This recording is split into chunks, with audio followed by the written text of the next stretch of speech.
We are back with another project that makes us wonder why we keep doing this to ourselves. As you can see, we got a huge wagon full of bulbs. We did the math on it, and you may be surprised. Kevy, how many bulbs are in there? There are 1,730 bulbs in here that we're going to plant in the next day or two. I do want to say I am not a crazy plant lady.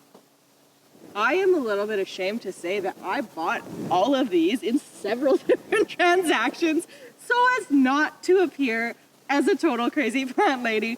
I spread it around, but we still have 1,730 bulbs.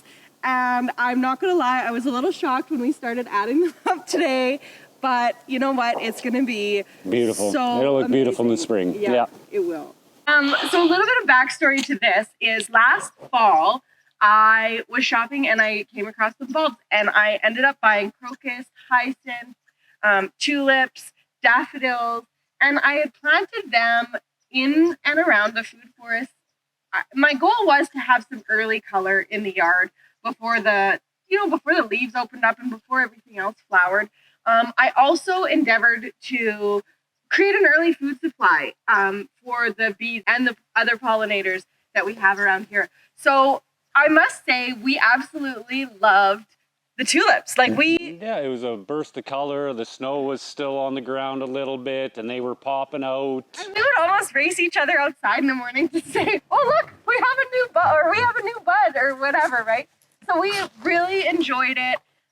They were gorgeous, and it was such a nice thing to have in the spring. Like, one of my favorite things last spring was actually walking around the yard in the mid-morning with a cup of coffee and just looking at my flowers. It was just such a great way to stop and be thankful for the work that we've already done and the beauty of nature. So this year we're going to plant. We're up in our game. Yeah, we are up in our game.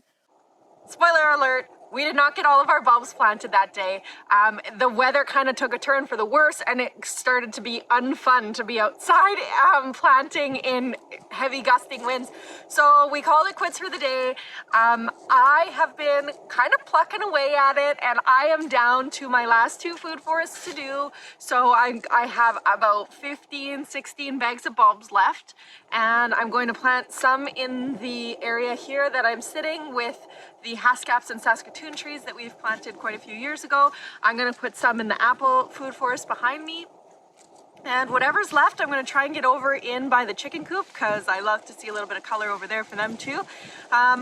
Really super simple process, and I know I'm probably going to anger a lot of plant people with it, but honestly, we move the mulch, we use the auger bit to just loosen up the soil, drag the soil out of the way, plop the bulbs in, and then back cover the soil. It is a little bit of like rebel planting, but it worked beautifully last year, and I'm expecting that trend to continue. So here's how I discovered that. Last year when I was planting bulbs, and I think I only had a few hundred last year, I got tired of punching a hole for each individual tulip bulb or crocus or daffodil or whatever, and I said, to hell with this, I am going to just like make a hole and throw them all in the hole and see what happens. And you know what? We absolutely preferred when I did make the holes, like the way that it looked in the pods versus the individual tulips. They looked lacking. They did not look rich. They did not look full when they were spaced appropriately. And when they were kind of tossed in a ball in a hole together, they look beautiful and bountiful, and so that's what we're going for. And you know what, it may increase my work down the road. I might have to go in and divide my bulbs a little bit, or maybe I'll just ensure that they get a good dose of compost each year so that they can have enough nutrients to thrive without choking each other out. I don't know, but that's something that I'm going to come to down the road, and I guess I'll deal with it then. But for now, I know it works, so I'm going to keep on trucking with it.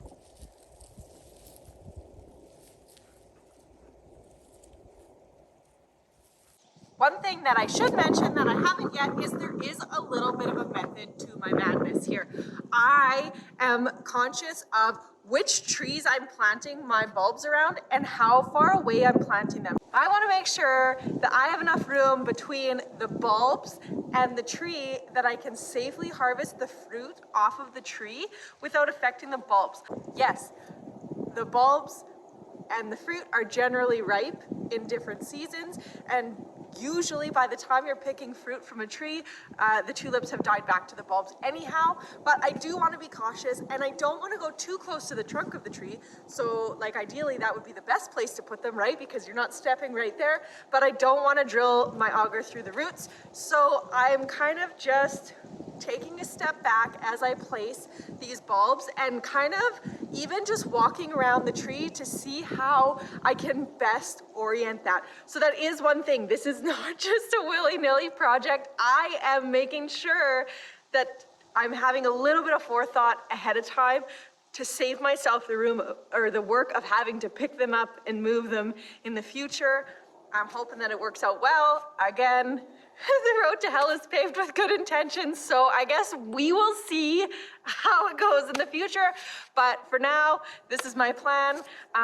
I would love to hear what you do when you plant bulbs, or how you plant bulbs, or where you plant bulbs, if you interplant them with other trees, or do you keep them in dedicated beds.